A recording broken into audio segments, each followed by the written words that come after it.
Je me pose toujours une question. La Senco n'est pas une institution. La Senco, moi je les appelle des tribalistes, hein, parce qu'il n'y a jamais eu un Kassaïen au sein de la Senco. Nous avons notre archevêque Kassanda qui est plus intelligent que tout le monde que vous voyez là-bas. Alors, eux n'ont même pas un droit, on ne le permet même pas qu'ils disent quoi que ce soit concernant la Constitution, parce que ils n'ont pas le pouvoir de se prononcer. Ils peuvent se prononcer en tant que peuple comme nous, mais ils n'ont pas droit d'exiger ni de nous dire quoi que ce soit. Regardez ce qu'ils ont fait dernièrement. Ils ont réuni la Senco et ils ont pris l'opposition. Ils ont pris les gens du gouvernement. De notre côté, on était représenté par le professeur Chilumbaï. Et ils refusent le référendum. Mais là, ils veulent tirer des leçons ou des conséquences sur ce qu'eux voient.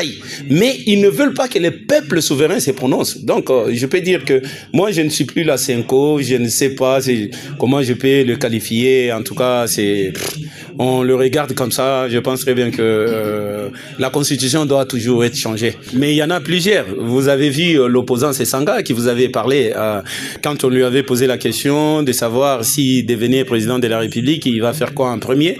Il avait énuméré au moins une quarantaine, mais il y en a plusieurs. Mais ce que moi je déplore, c'est ce que le président de la République est en train de répéter tous les jours, c'est de dire que voilà, il y a, si aujourd'hui en Afrique, il y a le conflit quelque part dans un pays africain, ou soit au Rwanda, les gens qui sont rejetés, que ces gens-là doivent venir chez nous, ici au Congo, pour avoir la place. Ça n'a pas de sens. Est-ce que nous, notre terre est plus que les autres? Je ne sais pas. Alors, voilà pourquoi moi, je suis pour le changement de la Constitution. Et si je reviens en arrière, je peux vous dire que ce que nous vivons aujourd'hui, par exemple au Kasaï oriental, par exemple dans toutes les provinces, on regarde que le gouverneur, le fonctionnement des établissements publics, l'Assemblée provinciale ou le gouvernement provincial, pour moi, ça ne fournit absolument rien. Et alors que c'est l'argent de l'État qui est dépensé.